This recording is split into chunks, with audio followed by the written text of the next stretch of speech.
Hello everyone, welcome to NEET पे जीत series at Learno Hub. मैं हूं अद्रिज और मैं लेके आया हूं फिजिक्स के lectures for NEET only at learnohub.com, जहां पे आपको मिलेंगे फिजिक्स, केमिस्ट्री, मैथमेटिक्स, बायोलॉजी के सारे लेक्चर्स, सारे वीडियोस बिल्कुल फ्री ओनली एट learnohub.com।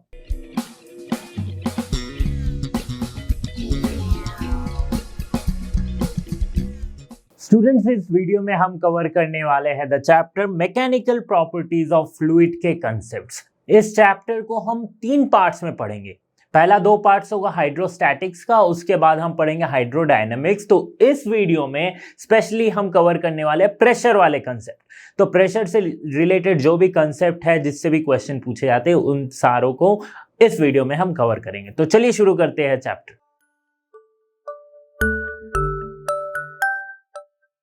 तो चैप्टर की शुरुआत करेंगे हम with the topic of fluids. तो ये नया टर्म एक आ रहा है, फ्लूइड्स होता क्या है?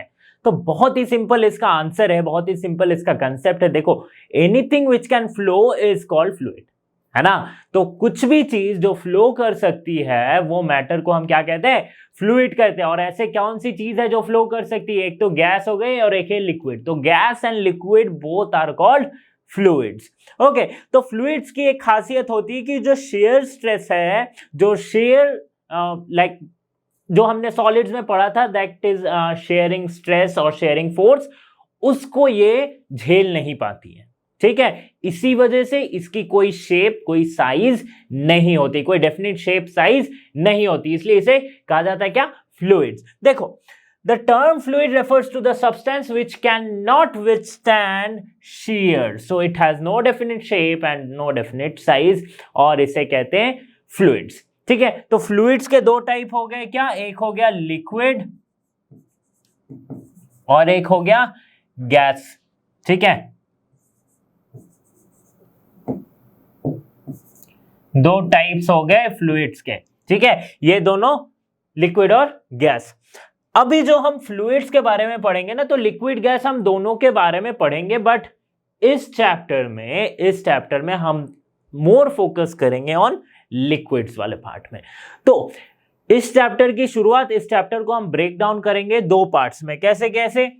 लिक्विड जब स्टैटिक होती है, उसके स्टडी को हम क्या कहते हैं? हाइड्रोस्टैटिक। स्टैटिक मतलब जब मूव नहीं कर रही है, जब रेस्ट पे है।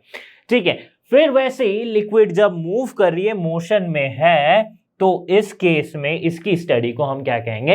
हाइड्रोडायनामिक्स। ठीक है, हाइड्रोस्टैटिक्स एंड हाइड्रोडायनामिक्स 2 पार्ट हो गया। ये हो गया हाइड्रोडायनामिक्स,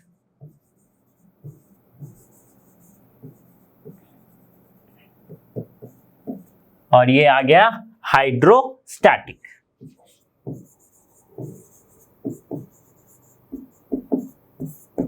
ठीक है, तो फ्लूइड्स की कुछ क्वालिटी होती, कुछ प्रॉपर्टी होती है, that fluids can exert thrust. ठीक है, थ्रस्ट उसमें महसूस कर सकते हैं। तो चलिए देखते हैं थ्रस्ट क्या होती है। तो सपोज देख लो कि ये एक लिक्विड है, एक पानी है, इसमें एक आइस क्यूब गिरा हुआ है। ठीक है, हम कंसिडर करते हैं कोई एक ऑब्जेक्ट है, ठीक है, जो कि इस पानी में है।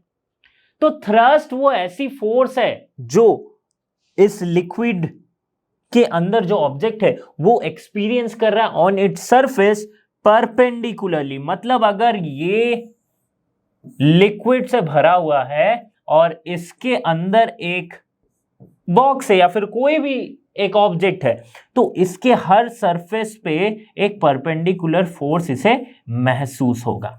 ठीक है, और इसी फोर्स को कहते हैं क्या? थ्रस्ट।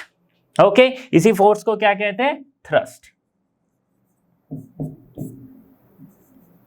ओके, तो नॉर्मल सी बात है, जब स्विमिंग करते हैं या डीप वाटर डाइविंग करते हैं, तो हमें भी चारों तरफ से लिक्विड में आप जब भी जाओ, आप कभी पानी के अंदर जाओ या फिर लिक्विड के अंदर कोई भी ऑब्जेक्ट होगी, तो ऐसा नहीं है कि सिर्फ उसे नीचे से फोर्स लग रही है या फिर ऊपर से फोर्स लग रही है, उसे चारों दिशा से या फिर ओवरऑल हर पॉइंट से उस पे क्या होती है? फोर्स लगते रहती है। ठीक है, और ये फोर्स क्या होती है? जो भी सरफेस पे फोर्स लग रही है उस सरफेस के परपेंडिकुलर लगती है, and that is called thrust. समझ में आ गई बात? प्रेशर। अब ये प्रेशर क्या है? प्रेशर हम बचपन से पढ़ते आ रहे हैं कि force per unit area is called pressure. Pressure तो वो प्रेशर कैसा, वो फोर्स कैसा, फोर्स पर यूनिट एरिया पे जो फोर्स लग रहा है, बट कैसा फोर्स, वो एक्चुअली है परपेंडिकुलर टू द सरफेस और नॉर्मल टू द सरफेस वाला फोर्स। ठीक है, तो जैसे सॉलिड में एक, मैं अगर सॉलिड की ब्लॉक लूं, ठीक है, कोई भी एक शेप ले लेता हूं और इसको मैंने एक प्लेन में रख दिया, तो ऑब्वियसली आप बोलोगे कि सर इसके वेट के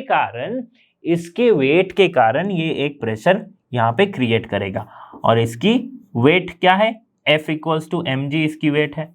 ठीक है, मास अगर इसका m मास है, तो ये जो फोर्स लग रही है ये क्या है, परपेंडिकुलर है ना। तो परपेंडिकुलर फोर्स और the normal force per unit area is called pressure, और उस नॉर्मल फोर्स और जो परपेंडिकुलर फोर्स किसी एरिया पे, किसी सरफेस पे, उसको हमने क्या नाम दिया है, उसको हमने कहा है कि आप हो भैया थ्रस्ट। ठीक है, सो प्रेशर क्या हो गई, थ्रस्ट पर यूनिट एरिया। तो कभी भी फ्लूइड में हम प्रेशर की कंसेप्ट पढ़ेंगे, वैसे भी प्रेशर अगर होती है तो वो क्या होती है, थ्रस्ट पर यूनिट एरिया। ठीक है, तो प्रेशर क्या है, थ्रस्ट पर यूनिट एरिया, ये एक स्केलर क्वांटिटी है। स्केलर क्वांटिटी यानी कि इसकी डायरेक्शन नहीं है। ठीक है, इसकी यूनिट क्या हो जाएगी, थ्रस्ट की यूनिट क्या होती है, थ्रस्ट क्या है, एक फोर्स ही है, फोर्स की यूनिट होगी न्यूटन और एरिया की यूनिट होगी मीटर स्क्वायर। तो newton per metre square is the SI unit of pressure. और इसकी बहुत सारी यूनिट होती है, जैसे कि पास्कल भी लिख सकते हैं इसको, पास्कल। ठीक है, पीए लिखते हैं पास्कल का शॉर्ट फॉर्म। ये हम बाद में पढ़ेंगे कि प्रेशर की अलग अलग यूनिट क्या होती है। इस पूरे वीडियो में ना हम प्रेशर से रिलेटेड फ्लूइड्स के कंसेप्ट्स को समझने वाले हैं। ठीक है, तो प्रेशर हमने समझ लिया। अच्छा, एक इसकी डायमेंशन भी होती है कुछ। डायमेंशन क्या हो जाएगी, ml-1 t-2। ठीक है, ये क्या हो गई, प्रेशर की डायमेंशन हो गई। Now density and relative density. तो डेंसिटी का हम पढ़ते आ रहे हैं कि डेंसिटी क्या होती है, mass per unit volume is called density. ठीक है, ये हमने पता है। एक तो डेंसिटी को लिखते हैं रो, मास पर यूनिट वॉल्यूम MYV। ठीक है, ये क्या होती है, डेंसिटी होती है। बट लिक्विड के केस में, फ्लूइड्स के केस में एक नया हम टर्म इंट्रोड्यूस करते हैं जिसे कहते हैं रिलेटिव डेंसिटी। अब ये रिलेटिव डेंसिटी क्या है, देखो रिलेटिव वाली कोई भी टर्म आती है ना तो समझ लेना किसी ना किसी का रेशियो है। तो रिलेटिव डेंसिटी होती है, रिलेटिव डेंसिटी को लिखते हैं RD, that is density of the substance, कोई भी एक सब्सटेंस, उसकी density bye density of water at 4 degree Celsius. ठीक है, सब्सटेंस नहीं, यहां पे मैं लिक्विड लिखता हूं, डेंसिटी ऑफ लिक्विड। ठीक है, density of liquid by density of water at 4 degree Celsius. तो density of water at 4 degree Celsius होती है 1 ग्राम पर सेंटीमीटर क्यूब। 1 ग्राम पर सेंटीमीटर क्यूब। अच्छा, 4 डिग्री सेल्सियस ही क्यों लिया, ये आपने क्लास 9th में पढ़ा हुआ है कि वाटर का बिहेवियर जो है ना 0 से 4 डिग्री सेल्सियस में क्या होता है, वो एनोमलस बिहेवियर करता है। नॉर्मली क्या होती है, किसी भी सब्सटेंस को हम हीट करेंगे तो वो एक्सपैंड होती है और उसे कूल करेंगे तो वो कॉन्ट्रैक्ट होती है। बट यही चीज ना उल्टी हो जाती है जब 0 से 4 डिग्री में हम वाटर को देखते हैं। तो इसीलिए एट 4 डिग्री टेम्परेचर इसकी आइडियल टेम्परेचर मानी जाती है दैट, और उस समय इसकी डेंसिटी जो होती है वो रहती है 1 ग्राम पर सेंटीमीटर क्यूब। तो किसी भी लिक्विड की डेंसिटी हम ऐसे निकाल सकते हैं, रिलेटिव डेंसिटी अगर हमें पता है कि इतनी रिलेटिव डेंसिटी हो रही है, दो लिक्विड को मिक्स कर दिया गया। अच्छा, 2 लिक्विड को मिक्स करने से उसमें डेंसिटी पे क्या चेंज आएगी ये भी हम देखेंगे। ठीक है, तो सपोज 2 लिक्विड को मिक्स कर दिया गया, उसकी डेंसिटी हमें पता चल गई कि अच्छा इसकी डेंसिटी सपोज x है। ठीक है, तो रिलेटिव डेंसिटी हो गई x। वाटर की डेंसिटी हमें पता है, अब x इंटू ये वाटर की डेंसिटी करेंगे तो हमें डेंसिटी ऑफ जो लिक्विड जिसमें वो वाटर मिक्स किया गया है, मतलब सॉरी वाटर में जो लिक्विड मिक्स किया गया है उसकी डेंसिटी हमें मिल जाएगी। बहुत ही सिंपल सी बात है। तो देखो और एक चीज क्या है इंपॉर्टेंट है कि रिलेटिव डेंसिटी इसकी कोई यूनिट नहीं है, ऑब्वियसली रेशियो है, ऊपर भी डेंसिटी न्यूचे भी डेंसिटी, डेंसिटी की यूनिट्स कैंसिल आउट, तो ये एक रेशियो है तो इसकी कोई यूनिट नहीं है, ठीक है। लेकिन रिलेटिव डेंसिटी के न्यूमेरिकली इक्वल होती है क्या, स्पेसिफिक ग्रेविटी। क्या बोल रहे हो सर, स्पेसिफिक ग्रेविटी अब क्या हो जाती है, तो देखो स्पेसिफिक ग्रेविटी क्या होती है, स्पेसिफिक ग्रेविटी भी एक रेशियो है, किसके किसके बीच का ratio, so weight of any object in air by weight of object with loss of object in water at 4 degree Celsius. मतलब देखो specific gravity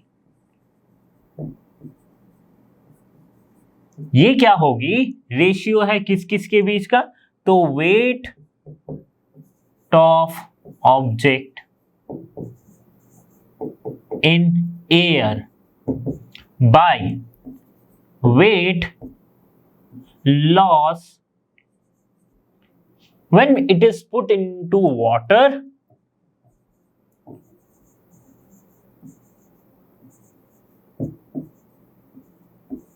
at 4 degree Celsius. अच्छा ये क्या चीज है वेट लॉस, देखो कोई भी ऑब्जेक्ट है उसको जब हम मेजर करते एयर में मीन्स, अब बोलोगे ये मत पूछना कि एयर में कैसे मेजर कर लेंगे, क्या सर मजाक कर रहे हो, हवा में मेजर कर सकते हैं क्या, क्यों नहीं कर सकते यार, स्प्रिंग बैलेंस में लगा दो उसको, कोई भी ऑब्जेक्ट है उसको स्प्रिंग बैलेंस में लगा दो, हो गया ना मेजर वो। तो एयर में उसकी मेजरमेंट उसकी वेट जितनी होगी बाय वाटर में, उसी ऑब्जेक्ट को जब हम पानी में डालते हैं ना तो उसकी वेट क्या होती है, कुछ कम हो जाती है ना, कुछ कम हो जाती है। तो जितनी कम हुई है एट 4 डिग्री सेल्सियस वाले वाटर में, उससे बस इसको डिवाइड करना है और ये हमें मिलेगा स्पेसिफिक ग्रेविटी, ठीक है। अभी देखो वेट लॉस होता है ये तो समझ में आया, अरे जब हम कुएं से पानी निकालते हैं तो जब तक बाल्टी कुएं के पानी के नीचे रहती है तब तक हम इजीली उसे खींच सकते हैं, जैसे ही वो ऊपर आती है तब हमें असली दम लगाना पड़ता है खींचने के लिए, है ना। तो इसलिए ये तो कॉमन सेंस वाली बात है, ठीक है। वेट लॉस होता है तो जितना वेट लॉस हुआ उससे डिवाइड करेंगे, स्पेसिफिक ग्रेविटी होगी। तो इन दोनों में रिलेशन ये है ना कि रिलेटिव डेंसिटी, सॉरी ये specific gravity, relative density is numerically equal to specific gravity, ठीक है। ये मैं क्यों बता रहा हूं, क्या रिलेटेड, देखो न्यूमेरिकल में कभी कभी ना डेंसिटी आपको अगर निकालना है बट आपको रिलेटिव डेंसिटी नहीं दी हुई है, ठीक है, आपको क्या दिया गया है, स्पेसिफिक ग्रेविटी। तो अभी आपको क्या पता है कि स्पेसिफिक ग्रेविटी जो है वो न्यूमेरिकली इक्वली होती है रिलेटिव डेंसिटी के, ठीक है। तो इसलिए ये स्पेसिफिक ग्रेविटी वाला कंसेप्ट यहां बताना इंपॉर्टेंट था। डेंसिटी ऑफ अ मिक्सचर, तो अभी मैं जैसे बता रहा था कि मिक्सचर में दो लिक्विड को मिक्स कर दिया गया तो उसकी डेंसिटी को कैसे निकालेंगे वो मैं बताता हूं अभी, ठीक है। तो देखो मेरे पास दो लिक्विड है, एक ये है, सपोज इसकी डेंसिटी है ρ1, ये पिंक वाली लिक्विड है, ग्रीन वाली लिक्विड है, इसकी डेंसिटी है ρ2, ठीक है।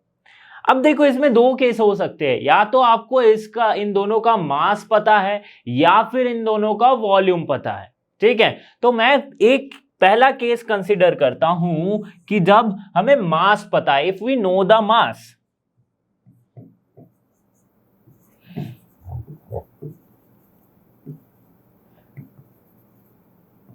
मास, ठीक है। अभी अगर मास हमें पता है, अब क्या करेंगे हम, अब करेंगे क्या, इसकी मास हम सपोज करते हैं m1 है, इसकी मास सपोज करते हैं m2, तो ये दोनों को मिक्स कर दिया गया इस ग्लास में, ठीक है। अब इसकी डेंसिटी क्या होगी, तो सपोज इसकी डेंसिटी है रो, ठीक है। कैसे निकालेंगे रो कितनी होगी, तो देखो इसकी इसमें क्या होता है, रो क्या होता है, density equals to mass, total mass by total volume, है ना। तो मास हमें पता है, टोटल मास कितना हो जाएगा m1 प्लस m2, यही दोनों तो मिला है इसमें, पहले तो ग्लास खाली थी, इन दोनों को मिला दिए तो अभी ये m1 प्लस m2 वाली मास हो गई, इसमें दोनों ऐड हो गया। टोटल वॉल्यूम कितनी है, सपोज कर लेते हैं कि इसकी वॉल्यूम थी v1, इसकी वॉल्यूम थी v2, ठीक है। तो v1 प्लस v2 हो गए, ठीक है, बट वॉल्यूम हमें पता नहीं है, तो वॉल्यूम को हम टर्म्स चेंज कर लेंगे। ठीक है, कैसे चेंज करेंगे, देखो m1 प्लस m2 इनटू, अब क्या होती है मास, डेंसिटी की formula, density equals to mass by volume, तो volume equals to mass by density, तो m1 bye ρ1 plus m2 bye ρ2। ठीक है, इस तरह से हम निकाल सकते हैं डेंसिटी ऑफ अ मिक्सचर। और अगर ऐसा हुआ कि m1 इक्वल टू m2 हो गया, मतलब कि मास दोनों के सेम हो गए, तो रो हो जाएगा 2 इंटू ρ1 ρ2 बाय ρ1 प्लस ρ2। ठीक है, इफ मास इज इक्वल। ठीक है, तो ये पहला केस समझा हमने। दूसरा केस क्या है कि अगर हमें if we know the volume,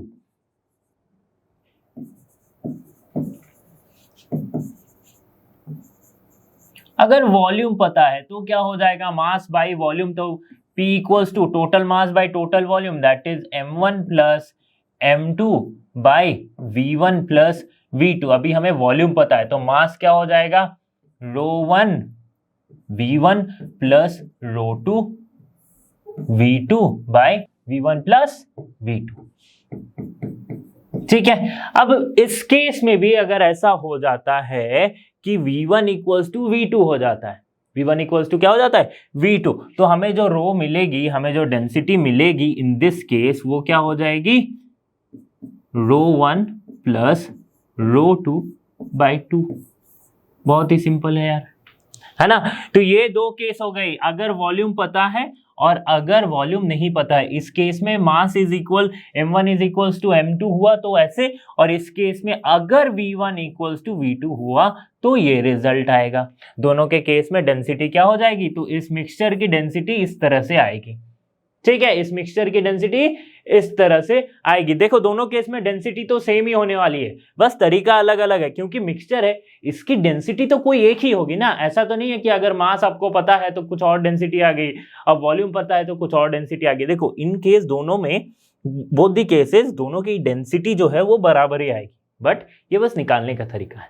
effect of temperature and pressure in density. तो लिक्विड्स के केस में टेम्परेचर और प्रेशर से रिलेटेड कैसे है डेंसिटी, इसको हम समझते हैं। तो देखो टेम्परेचर से कैसे, अगर मैं टेम्परेचर बढ़ाता हूं किसी लिक्विड का तो क्या होती है, उसकी वॉल्यूम चेंज होती है, बट मास क्या है, कांस्टेंट रहती है ना। ये हमने पढ़ा है कि जब भी किसी ऑब्जेक्ट को आप हीट करो तो उसकी वॉल्यूम जरूर चेंज होगी, लेकिन मास कांस्टेंट रहती है। ठीक है, तो वही वॉल्यूम चेंज हो रही है और डेंसिटी तो वॉल्यूम से रिलेटेड है। तो अगर डेंसिटी कैसे रिलेटेड, density is inversely proportional to volume, because density equals to mass per unit volume, है ना। मास बाय वॉल्यूम ये तो लिखता है ना, तो वॉल्यूम से इनवर्सली प्रोपोर्शनल है। वॉल्यूम चेंज होगी तो इसमें भी चेंज आएगा। तो देखो टेम्परेचर में अगर बढ़ा रहा हूं तो इसके बदले क्या हो रही है, वॉल्यूम बढ़ जा रही है। वॉल्यूम बढ़ेगी तो डेंसिटी घटेगी, क्योंकि डेंसिटी इज इनवर्सली प्रोपोर्शनल। तो डेंसिटी घट रही है, तो जैसे जैसे टेम्परेचर बढ़ाते जाएंगे वैसे वैसे डेंसिटी घटते जाएगी। ठीक है, तो एक लिक्विड को हमने हीट किया, उसकी टेम्परेचर बढ़ाई तो उसकी डेंसिटी क्या है, घट गई। अब जो नई डेंसिटी है वो कितनी है, ठीक है, तो वो इतनी होगी rho dash. Suppose rho dash जो है वो नई डेंसिटी है ऑफ दैट लिक्विड, वो होगी रो जो पहले डेंसिटी थी by 1 plus gamma delta theta. अच्छा, ये गामा डेल्टा थीटा क्या है, देखो गामा को कहते हैं थर्मल कोफिशिएंट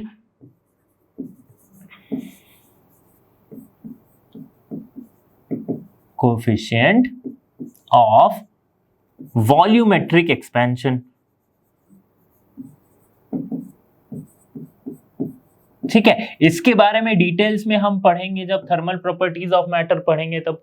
ठीक है, वॉल्यूमेट्रिक एक्सपेंशन मतलब कितना वॉल्यूमेट्रिकली वो इंक्रीज हो सकता है, उसका कोफिशिएंट बताता है क्या, ये गामा। ठीक है, डेल्टा थीटा क्या है, डेल्टा थीटा है राइज इन टेम्परेचर, कितना टेम्परेचर हमने बढ़ाया है। ठीक है, ये हो गई टेम्परेचर से रिलेटेड। डेंसिटी कैसे रिलेटेड है टेम्परेचर से, कि टेम्परेचर बढ़ रही है तो डेंसिटी घट रही है। ठीक है, अब आते हैं प्रेशर पे।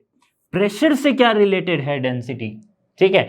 तो देखो प्रेशर जब बढ़ेगी तो वॉल्यूम घटती है ना। प्रेशर जब बढ़ेगी तो वॉल्यूम घटती है। आप किसी भी ऑब्जेक्ट के उस पे प्रेशर डालो तो उसकी वॉल्यूम क्या होगी, घटेगी, है ना। But mass will remain constant. So if we increase pressure the volume will decrease, and if volume decrease then density increases because density is inversely proportional to volume। ठीक है। तो वैसे ही हमने किया, एक लिक्विड को हमने कंप्रेस किया, हमने मतलब कंप्रेस करना ही तो उस पे ज्यादा प्रेशर लगाना होता है ना, तो उस पे ज्यादा प्रेशर लगाया, उसकी वॉल्यूम क्या हो गई, घट गई, वॉल्यूम घट के डेंसिटी बढ़ गई। अब जो नई डेंसिटी है वो कितनी है, तो वो है rho dash equals to rho by 1 minus dP. DP मतलब जितनी प्रेशर चेंज हुई है, जितनी प्रेशर घटी है, बाय बी। अब बी क्या है, पिछले चैप्टर में हमने पढ़ लिया है बी क्या है, बी है बल्क मॉडुलस। ठीक है, बल्क मॉडुलस। तो पी डीपी हो गया चेंज इन प्रेशर, कितना प्रेशर चेंज हुआ, and B is the bulk modulus. ठीक है। तो यहां पे बल्क मॉडुलस वाला कंसेप्ट कैसे आया, ठीक है, देखो देखो समझ लो। प्रेशर की बात है, ठीक है, और क्या करें, प्रेशर बढ़ा रहे। तो कोई भी ऑब्जेक्ट को प्रेशर जब हम बढ़ाते तो क्या करते हैं, चारों तरफ से उसको कंप्रेस करने की कोशिश करते हैं। अब वो कितना कंप्रेस हो सकता है, वही तो बल्क मॉडुलस है, वही तो बताती है modulus of this bulk modulus, है ना। तो इसीलिए यहाँ पे बल्क मॉडुलस वाला कंसेप्ट आ गया, समझ में आ गई बात। तो ये हमने पढ़ लिया यहाँ पे डेंसिटी कैसे रिलेटेड है टेम्परेचर और प्रेशर से।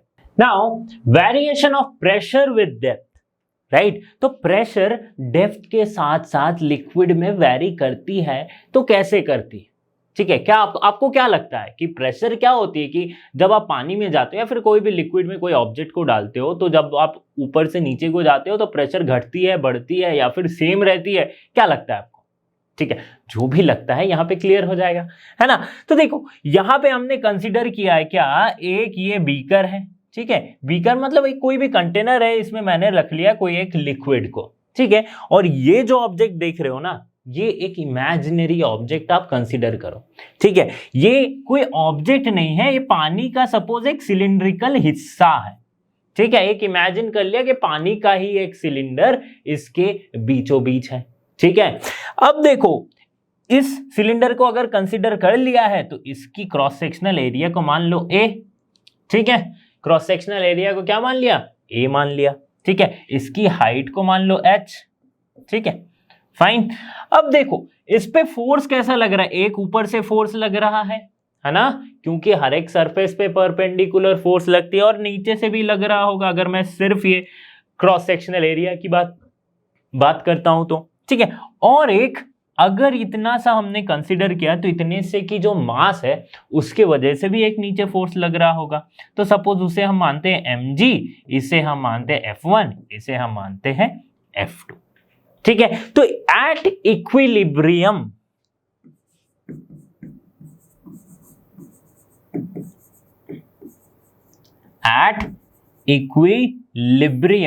क्या हो रहा है, F1 plus mg equals to F2, ये तो बैलेंस हो रही है, ठीक है, इक्विलिब्रियम पे।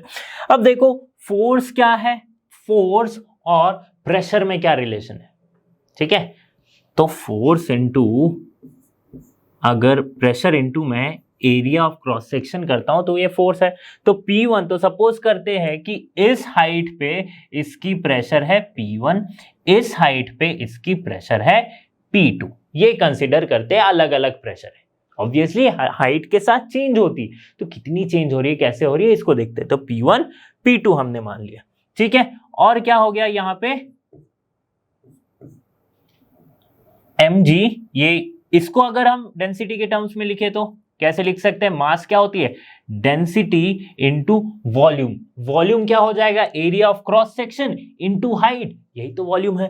तो रो इंटू ए इंटू एच, ये मास हो गई। और F2 क्या हो जाएगा, P2, sorry this is P into a, ठीक है। अब देखो P2 माइनस P1, ये क्या आ गया, रो ए एच जी। अच्छा यहां पे तो एक ए भी मल्टीप्लाइड है तो ए काट दो, P2, बार बार P क्या हो जाना ना, रो के जैसा लिख दे रहे हैं, तो कभी ये कंफ्यूजन मत करो, P को अलग लिखो, रो को अलग लिखो। तो P2 minus P1 equals to rho H g. ठीक है, तो ये क्या होगी, P2 माइनस P1, जो चेंज इन प्रेशर है वो किसके बराबर हो रही है, रो एच जी, मतलब डेंसिटी पे डिपेंड करती है, डेंसिटी ऑफ द लिक्विड पे डिपेंड कर रही है, हाइट पे डिपेंड कर रही है, और क्या हो रही है, जी पे डिपेंड कर रही है, जी यानी कि acceleration due to gravity, gravity पे डिपेंड कर रही है। ठीक है, अभी देखो हाइट पे डिपेंड कर रही है, मतलब हाइट से डायरेक्टली प्रोपोर्शनल है जो चेंज इन प्रेशर, मतलब P1 पे जो प्रेशर होगी और P2 पे जो प्रेशर होगी तो ऑब्वियसली P2 P1 से ज्यादा होगा। इसका मतलब जैसे जैसे लिक्विड के डेप्थ में हम जाते जाएंगे, पानी के या फिर कोई भी लिक्विड के हम जब डेप्थ में जाते जाएंगे तो प्रेशर क्या होती है, इंक्रीज होते जाती है। इसीलिए यहां पे प्रेशर कम है, यहां पे उससे ज्यादा है, यहां पे सबसे ज्यादा है, तो P3 greater than P2 greater than P1। इसी के एप्लीकेशन पे ना, इसी बस इस कंसेप्ट पे कि डेप्थ पे प्रेशर ज्यादा है, बहुत सारी चीजें टिकी हुई है। जैसे कि हम देखते हैं डैम्स में, तो जब डैम्स बने होते हैं ना, तो ये जो डैम्स की रिजर्वयर होती है, ये तो डैम्स है, ठीक है, ये जो इसकी रिजर्वयर होती है, तो इसकी जो नीचे की जगह है यहाँ पे ज्यादा मोटा बनाया जाता है ना, ज्यादा मोटा, विड्थ इसकी ज्यादा मोटा बनाई जाती है इस दीवार की। क्योंकि अगर रिजर्वायर है, यहाँ पे पानी भरा हुआ है, तो ऑब्वियसली डेप्थ में क्या होगी, प्रेशर ज्यादा होगी, और मैंने अगर पतला बनाया तो ये टूट जाएगा, है ना। तो और स्कूबा डाइविंग वाले देख लो, तो जो स्कूबा डाइविंग करते हैं deep under, like deep sea diving करते हैं, वो क्या करते हैं, एक स्पेशल टाइप की सूट पहनते हैं, ताकि वो जो प्रेशर है लिक्विड की, जो पानी की जो प्रेशर है, किसी जो जितनी भी वो डेप्थ में जा रहे, प्रेशर बढ़ते जा रही, तो उसको झेल सके। ठीक है, तो बहुत कुछ डिपेंड करता है, बहुत सारे एप्लीकेशंस है इसके। तो यहां पे हमने क्या देखा था कि यहां पे अगर P1 प्रेशर है, यहाँ पे P2 प्रेशर है, तो P2 माइनस P1 हो रही थी H रो जी, ये हो रही थी।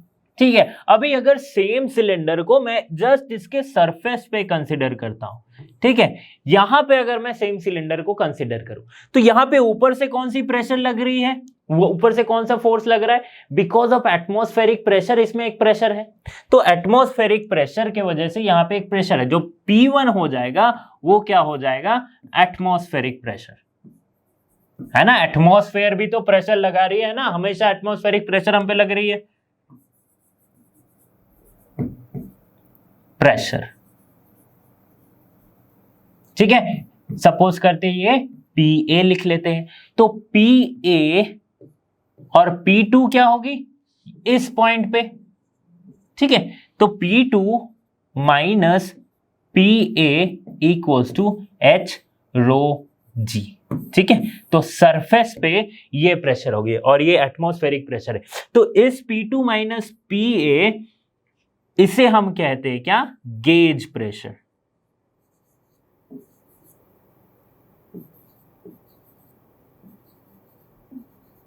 ठीक है, P2 minus PA gauge pressure है। तो अभी हमने कंसीडर किया है क्या, अभी हमने बस कंसीडर किया कि अगर यही सिलेंडर हम जस्ट सरफेस पे पकड़ते तो यहाँ पे एटमॉस्फेरिक प्रेशर लग रहा होता। देखो प्रेशर की डायरेक्शन नहीं होती, बस मैं समझाने के लिए बता रहा हूं कि इस जगह पे इस पे एटमॉस्फेरिक प्रेशर ही लग रही है। ठीक है, तो इसे कहते हैं क्या, गेज प्रेशर, ये P2, और इस पॉइंट पे जो P2 होती है उसे कहते हैं एब्सोल्यूट प्रेशर, इस पॉइंट पे जो एब्सोल्यूट प्रेशर।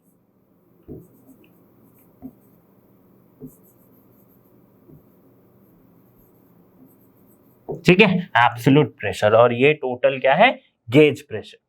अब देखो अगर मैं हाइट 0 कर दूं, ठीक है, हाइट 0 हो गई तो क्या हो जाएगा, तो P2 पहले वाले केस पे आते हैं, फिर से पहले वाले केस पे आते हैं, ठीक है। सपोज ये करते हैं दिस इज P1 और दिस इज P2, पहले वाले केस पे सरफेस से हम नीचे आ गए।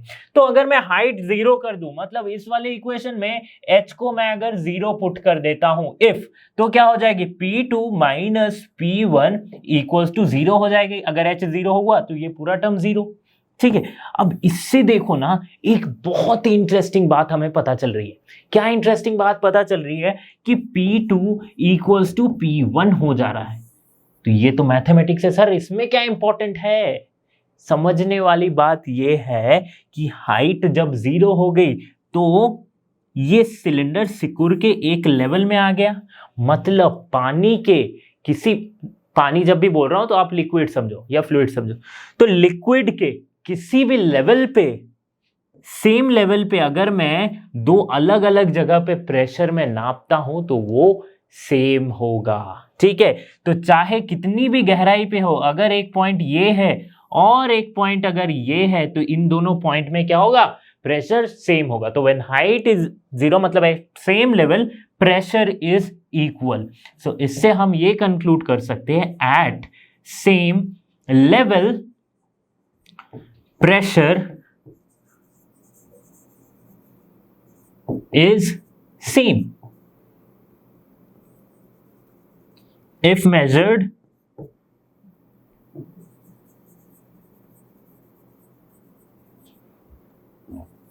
at two different points, ठीक है। दो डिफरेंट पॉइंट पे अगर मेजर करते हैं तो ये जो प्रेशर मिलेगी ये इक्वल मिलेगी हमें। Next is hydrostatic paradox. तो ये पैराडॉक्स मतलब ही कि कोई जिसे ऑब्जर्व किया गया है ना, ऑब्जर्व किया गया है, इस पे बेस्ड कोई लॉ नहीं है, ठीक है। क्या कहते हैं ये हाइड्रोस्टैटिक पैराडॉक्स? जैसे कि देखो यहाँ पे मेरे पास ये 5 कंटेनर है ना, ये 5 जिसमें हम मैंने क्या किया, एक पांचों कंटेनर में क्या है, सेम हाइट पे एक लिक्विड डाल रखा है, कोई भी लिक्विड, सपोज कर लेते हैं वाटर, ठीक है। लेकिन सबकी शेप अलग अलग है ना, सबकी शेप अलग अलग है, सबकी वॉल्यूम क्या है, अलग अलग है। सपोज कर लेते हैं कि ये 1 लीटर वाली है, ये ½ लीटर की है, ठीक है। इसमें सपोज कर लेते हैं ये 1/4 लीटर की है, ठीक है। जिससे तो आप 100 ml मान लो, ठीक है। और ये क्या हो गया, इसे हम कंसीडर कर लेते हैं कि ये 3 लीटर की है, ठीक है। कंसीडर कर लो, सपोज कर लो, है ना। जब भी देखो अमाउंट मतलब वॉल्यूम जो है वो डिफरेंट है, शेप भी डिफरेंट है, बट इसके नीचे जब प्रेशर देखा गया, जो यहां पे अगर मैं प्रेशर में चेक करूं, सपोज मेरे पास ये एक प्रेशर नापने वाली कोई एक इंस्ट्रूमेंट है, ठीक है। तो इसके जस्ट नीचे जब हम देखेंगे कि इसका जो बॉटम है वो कितना प्रेशर एक्सपीरियंस कर रहा है, तो हम सारे केस में क्या देखेंगे, वो सेम है। इसमें भी जितना है, इसमें भी जितना, इसमें भी जितना, इसमें भी उतना, इसमें भी उतना, ठीक है। ऐसा क्यों हो रहा है? तो ऐसा इसलिए हो रहा है ना कि प्रेशर जो है ना वो हाइट के प्रोपोर्शनल होती है, ठीक है। देखो अगर मैंने सेम हाइट पे प्रेशर रखी है सारे के, देखो मैंने क्या किया, अलग अलग वॉल्यूम लिया है लेकिन सेम हाइट पे है, ठीक है, सेम हाइट पे है। ये भी h है, ये भी h है, सारे h है, इक्वल हाइट पे। तो इस केस में प्रेशर क्या है, सेम है, ठीक है। यही था क्या, हाइड्रोस्टैटिक पैराडॉक्स। फर्क नहीं पड़ता आप कैसी भी शेप लो, बट अगर दो शेप का अगर आपने हाइट इक्वल हाइट तक आपने पानी भरा है तो उसके नीचे जो प्रेशर एक्सपीरियंस करेंगे वो भी सेम होगा, प्रोवाइडेड कि लिक्विड्स सेम होने चाहिए, ठीक है। अगर यहाँ पे मैंने पानी भरा है और इसमें भी पानी भरा है, इसमें मैंने अल्कोहल डाल दिया, इसमें मैंने ग्लिसरीन डाल दिया, तो क्या हो गया, अल्कोहल की डेंसिटी अलग होती है, ग्लिसरीन की डेंसिटी अलग होती है, पानी की डेंसिटी अलग होती है, तब चेंज आ जाएगा प्रेशर में, ठीक है। तो सारों में अगर मैं एक ही लिक्विड भरूं सेम हाइट पे तो ही ये पैराडॉक्स। पास्कल्स लॉ, तो हाइड्रोस्टैटिक्स का एक बहुत ही इंपॉर्टेंट टॉपिक है पास्कल्स लॉ, ठीक है। इससे भी बहुत सारे क्वेश्चन पूछे जाते हैं। तो देखो पास्कल लॉ क्या कहता है कि अगर हम ग्रेविटी को नेग्लेक्ट करते हैं, if we neglect the effect of gravity, तो एक लिक्विड के अंदर किसी भी पॉइंट पे किसी भी हाइट पे प्रेशर क्या होगी, सेम होगी। ठीक है, प्रेशर क्या होगी, सेम होगी। ये कहता है पास्कल्स लॉ।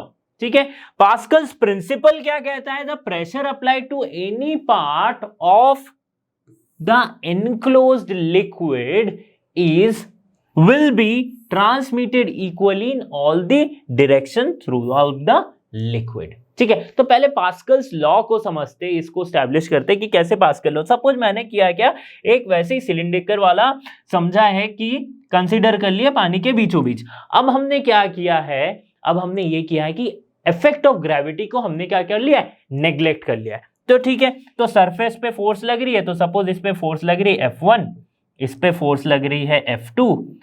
ठीक है, और परपेंडिकुलर बहुत सारी फोर्सेस लग रही है। ठीक है, ठीक है, अभी देखो ये जो F1 F2 है ये दो हाइट पे है, अलग अलग हाइट पे है, फाइन। लेकिन हमने क्या किया, इसकी जो mg होती है ना, एक जो पिछले वाले कंसेप्ट में समझा था जब हम प्रेशर को पढ़ रहे थे, तो उसमें क्या हो रही थी, mg जो है इसको हमने कंसीडर नहीं किया है, क्योंकि हमने इफेक्ट ऑफ ग्रेविटी को माना ही नहीं है। ठीक है, तो अगर इफेक्ट ऑफ ग्रेविटी को नेग्लेक्ट करते तो हम क्या लिख सकते हैं कि F1 equals to P1 A cross sectional area, ये P1 और यहां पे सपोज करते हैं प्रेशर P2 है। अभी हम एस्टैब्लिश करेंगे अगर P1 इक्वल टू P2 आता है कि नहीं, वही पास्कल्स लॉ बताएगा।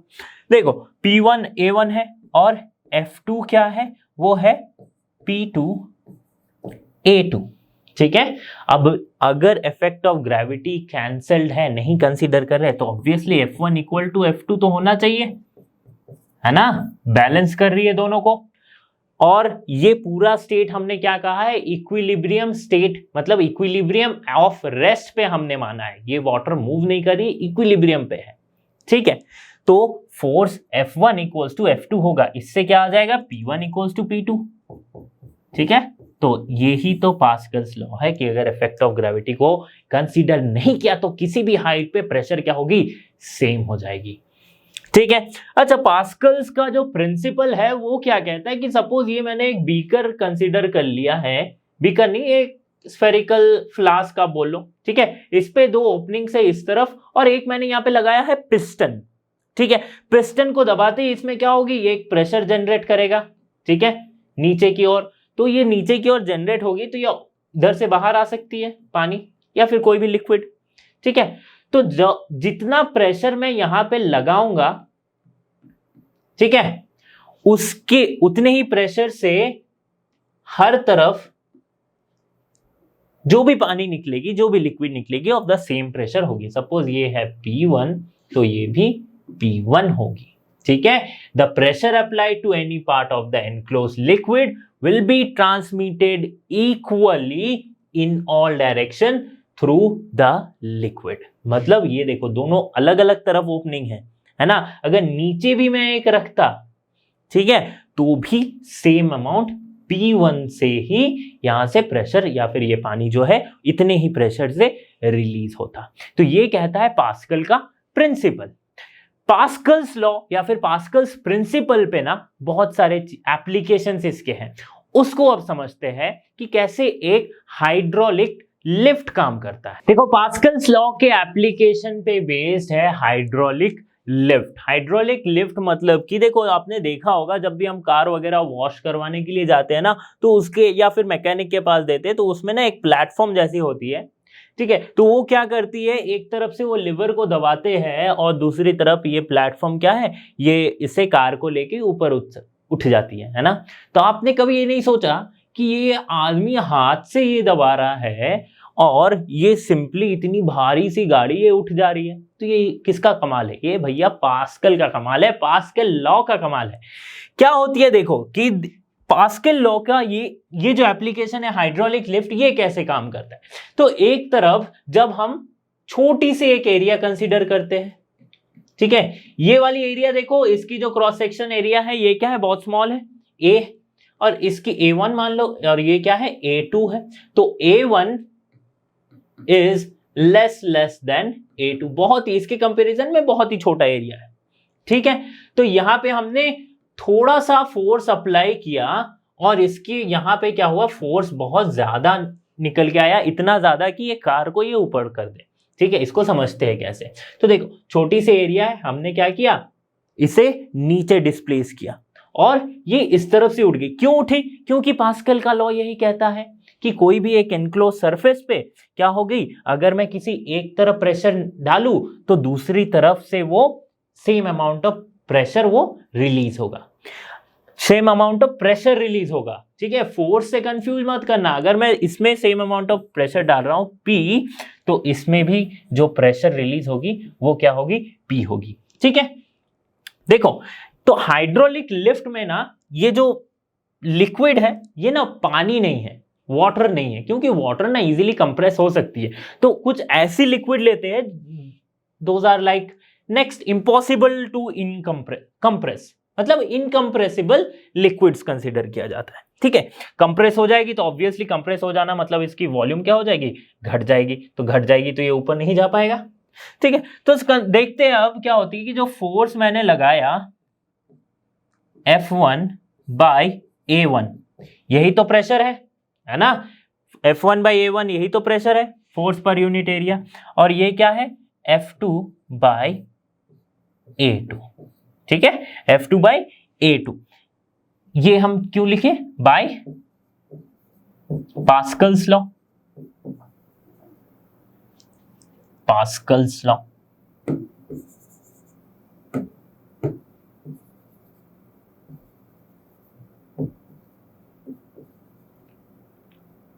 ठीक है, तो ये जो फोर्स हुआ ना, फोर्स F2 ये जो क्रिएट हुआ ये किसके बराबर हो गया, A2 bye A1 into F1। तो फोर्स यहाँ पे मल्टीप्लाइड वाला यहाँ पे एग्जाम्पल एक्सपीरियंस हो गया है ना, तो मल्टीप्लीकेशन हो जा रहा है फोर्स का, मल्टीप्लाइड हो जा रहा है। ठीक है, किससे मल्टीफाई हो जा रहा है, A2 बाई A1 से, A2 बाई A1 से, where A2 is much much greater than A1, इसीलिए ये फोर्स जो है, ये फोर्स जो इसे ऊपर धकेल रही है ये इतना ज्यादा है। तो बहुत ज्यादा, अगर मतलब समझ लो कि एक एग्जांपल मैं देख रहा हूं ना कि अगर मैं यहाँ पे 5 न्यूटन फोर्स अप्लाई कर रहा हूं तो यहाँ पे शायद 2000 न्यूटन की फोर्स हमें एक्सपीरियंस होगी, इसीलिए एक आदमी ही इतनी भारी गाड़ी को बस इस लीवर के मदद से उठा देता है। ठीक है, सिंपल सी बात है। ओके, तो यहां पे कंडीशन क्या है, जो लिक्विड हमने रखना पड़ेगा ना, लिक्विड रखना पड़ेगा इनकंप्रेसिबल। ठीक है, अभी आपके दिमाग में अगर ये क्वेश्चन आ रहा है कि सर कंजर्वेशन ऑफ एनर्जी का क्या है ना, आप क्या कुछ भी बता रहे हो कि कंजर्वेशन ऑफ एनर्जी, इसमें तो हुआ नहीं है ना, कि इधर से मैं फोर्स डाला, इधर से इतना ज्यादा फोर्स निकल गया है ना, बट कंजर्वेशन ऑफ एनर्जी हो रही है कैसे, देखो वर्क डन क्या है, force into displacement, work done होती है क्या, फोर्स इंटू डिस्प्लेसमेंट हम लिख सकते हैं। तो यहां पे भले ही हमने फोर्स कम अप्लाई किया है बट डिस्प्लेसमेंट ज्यादा है ना, डिस्प्लेसमेंट यहां पे ज्यादा है।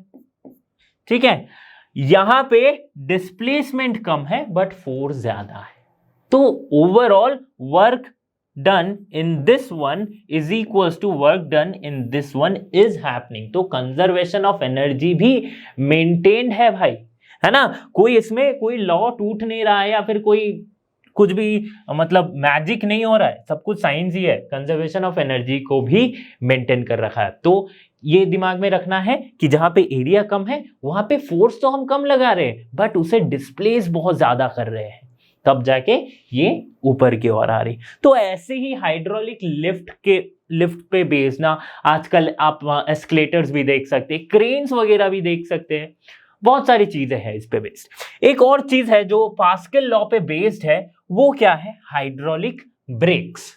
हाइड्रोलिक ब्रेक्स क्या होती है पास्कल लॉ में, मतलब हमने थोड़ा सा कार वगैरह या फिर बाइक वगैरह जब आप रोकनी होती है तो क्या करते हैं हम, बहुत ज़्यादा स्पीड में अगर हम जा रहे हो, वैसे तो स्पीड में जाना खतरा है बट फिर भी अगर आप जा रहे हो तो आपने बस एक थोड़ा सा ब्रेक दबाया हाथ का और या फिर पैर का, तो आपकी कार या फिर आपकी बाइक क्या होता है, रुक जाती। इतनी स्पीड वाले कार को आपने इतनी ऐसे करके रोक दिया, कैसे रोक दिया, तो यहाँ पे आपने पास्कल लॉ अप्लाई किया है। जैसे कार के केस में थोड़ा सा हमने ब्रेक दबाया, ठीक है, नीचे की तरफ, ठीक है, हल्का सा ब्रेक दबाया। तो यहां पे देखो दो सिलेंडर होती है, ये एक पहला सिलेंडर है जहां पे एरिया कम है, ठीक है, तो यहां पे एरिया क्या है, कम वाली एरिया है तो स्मॉल लिख देते हैं, और यहां पे एरिया क्या है, ज्यादा है, बिग एरिया लिख देते हैं। तो ये वाली जो एरिया है, यहां से क्या हुआ, प्रेशर अप्लाई हुआ, अब वो सेम अमाउंट ऑफ प्रेशर इस तरफ भी आना चाहेगा, बट यहाँ पे ज्यादा क्या है, एरिया हो गया है, तो इसकी वजह से जो फोर्स होगी ये दोनों तरफ से इसको दबाएगी, है ना, दोनों तरफ से एक ये जो डिस्क मूव करी है, आपकी व्हील मूव करी, इसको आप क्या करेगी, ये दबा देगी, दबा देने से क्या हो जा रहा है, वो ब्रेक लग जा रही है। तो छोटे से अगर जगह पे आपने ये फोर्स अप्लाई किया है और जो कि जिसका रिजल्ट ये आ रहा है कि वो गाड़ी रुक जा रही है, ठीक है। तो वैसे ही ये देखो, ये पहले के दिनों में या फिर आज भी बहुत सारे बाइक्स में, कार्स में क्या होते हैं, ड्रम ब्रेक्स यूज होती है। अभी तो डिस्क ब्रेक आ गया है ना, तो डिस्क ब्रेक कुछ इस तरह से काम करती है, ड्रम ब्रेक्स ये होती है। पुरानी गाड़ियों में देख लो, कार्स में देख लो, या फिर पुरानी मोटरसाइकिल्स में देख लो, वो ड्रम ब्रेक्स होती है, डिस्क ब्रेक नहीं होती है। तो उसमें क्या होता है ना कि मेटल की जो प्लेट्स रहती है ना, मेटल की जो प्लेट्स रहती है वो एक व्हील के जो ये बेस है, उसके व्हील की जो बाहर की जो डिस्क है उसके अंदर रहती है। अब जैसे ही हम प्रेशर अप्लाई करते हैं अपने हाथों से या फिर अपने पैरों से थोड़ा सा, तो ये क्या होती है, इस वाले सिलेंडर में वो प्रेशर आता है, ठीक है, बट चूंकि इसकी एरिया ज्यादा है तो ये इसे बाहर की ओर धकेल रही है ना, तो बाहर की ओर धकेल रही है बिकॉज ऑफ द फोर्स। तो ये वाली जो व्हील है जो मूव कर रही थी वो फ्रिक्शन के वजह से रुक जा रही है। यहां पे भी रुक क्यों रही है, फ्रिक्शन की वजह से रुक रही है, ठीक है, फोर्स ऑब्वियसली मिला बट दोनों जब घिस रहे हैं तो फ्रिक्शन क्रिएट हो रहा है, इसलिए वो रुक जा रही है।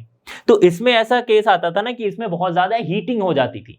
हीट होने से क्या होता था, ये जो मटेरियल है वो एक्सपैंड होने लगता था, मेटल जो है वो एक्सपैंड होने लगती थी, तो इसकी वजह से ब्रेक क्या होता था, लाइक लूज हो जाता था, इसीलिए इसका रिप्लेसमेंट आया क्या, डिस्क ब्रेकिंग सिस्टम, ठीक है। अभी देखो ब्रेक हमने दबा दिया, वापस से ब्रेक क्या होता है, वो एक स्प्रिंग जैसी होती है ना, ब्रेक हमने दबाया तो दबा हुआ नहीं रहता, वो फिर वापस से आ जाते। क्यों होता है, क्योंकि ये जो पिस्टन है, ठीक है, इस पिस्टन जो प्रेशर अप्लाई कर रही है उसमें ना एक स्प्रिंग लगा होता है यहाँ पे, ठीक है। तो जैसे ही आपने इस पे ब्रेक अप्लाई किया तो ये ऑब्वियसली ये जाएगी, प्रेशर डालेगी, और फिर स्प्रिंग के वजह से इसका स्प्रिंग का एक रेस्टोरिंग फोर्स है जो इसको बाहर की तरफ धकेलेगा, तो इसलिए ये बाहर आ जाएगी।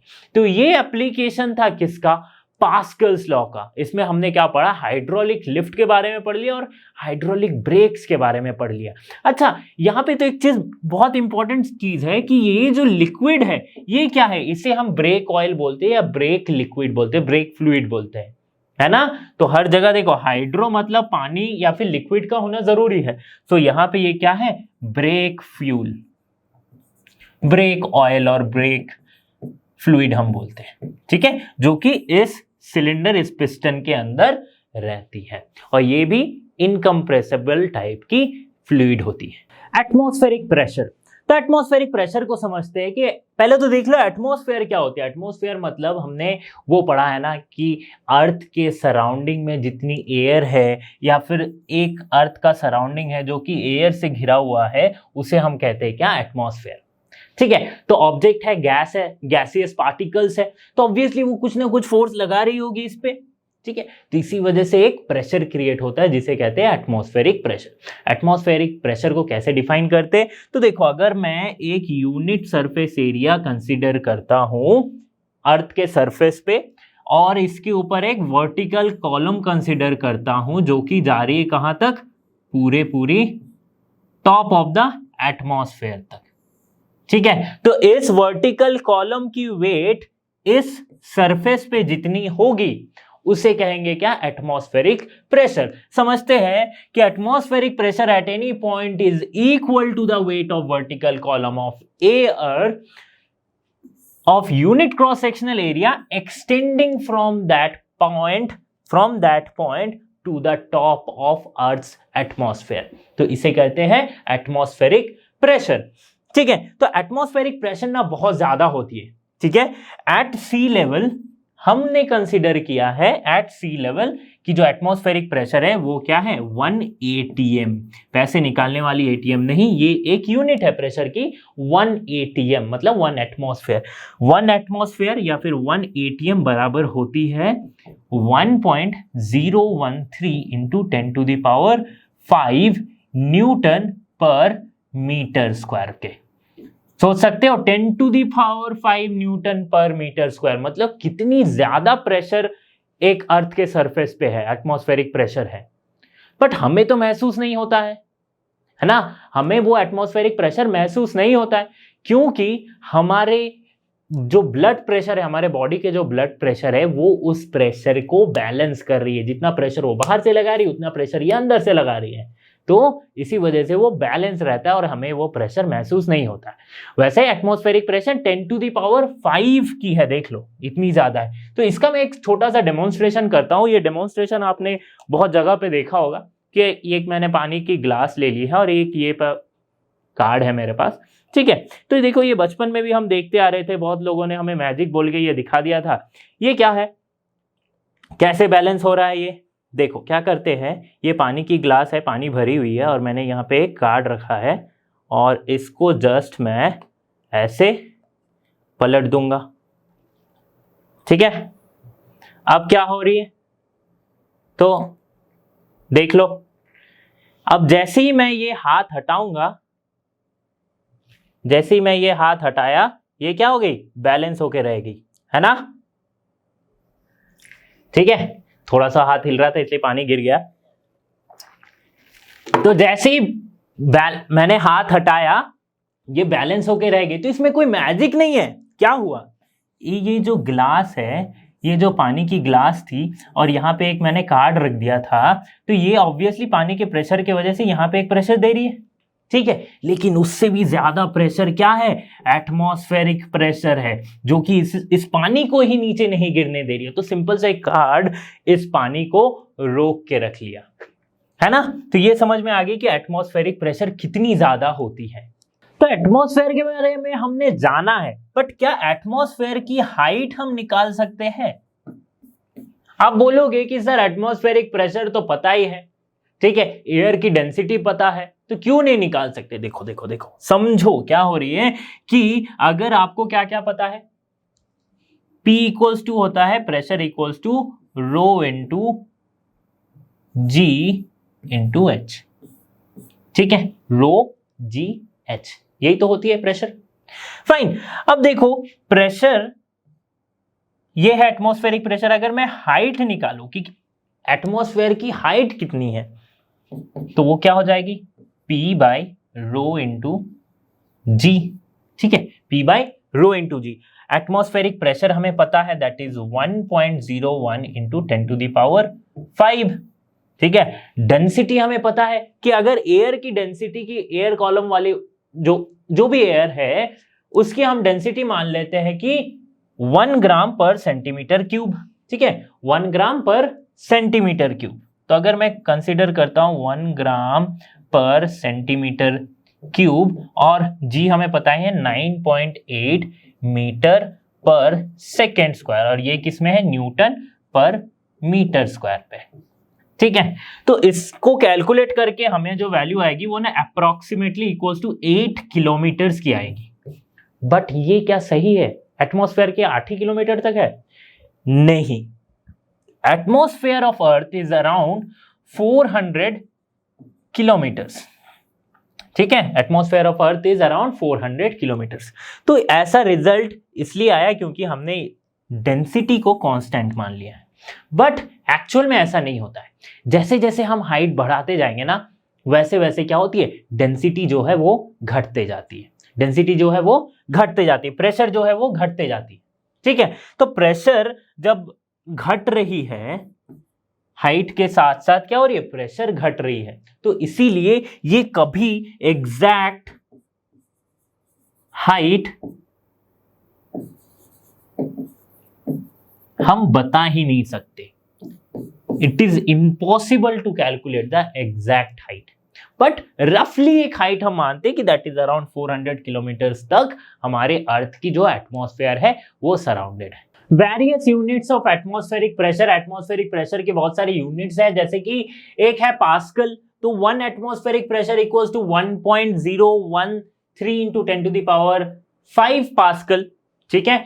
Now 1 atm equals to 760 millimetre of Hg column, right. Hg मतलब मरकरी कॉलम, ठीक है। ये बैरोमीटर जब हम समझेंगे तब इसमें मैं बताऊंगा कि बैरोमीटर में जो मरकरी कॉलम की राइज होती है वो अगर 760 मिलीमीटर हो तो उसे हम कहते हैं 1 atm, ठीक है। 1 torr is equals to 1 millimeter of Hg column, rise in Hg column, and for metallurgical purposes 1 bar is used, bar, 1 bar, बार वो वाली बार मत समझना, ये बार अलग है, ठीक है। 1 bar equals to 10 to the power 5 pascal. तो ये कुछ सारे यूनिट्स है जो कि एटमॉस्फेरिक प्रेशर में यूज किए जाते हैं। तो बहुत सब जब आपको न्यूमेरिकल्स मिलेगा तो आपको अलग अलग यूनिट्स में मिल सकते हैं, तो इसीलिए यूनिट्स कन्वर्शन करने में आसानी होगी, इसीलिए मैंने ये बता दिया।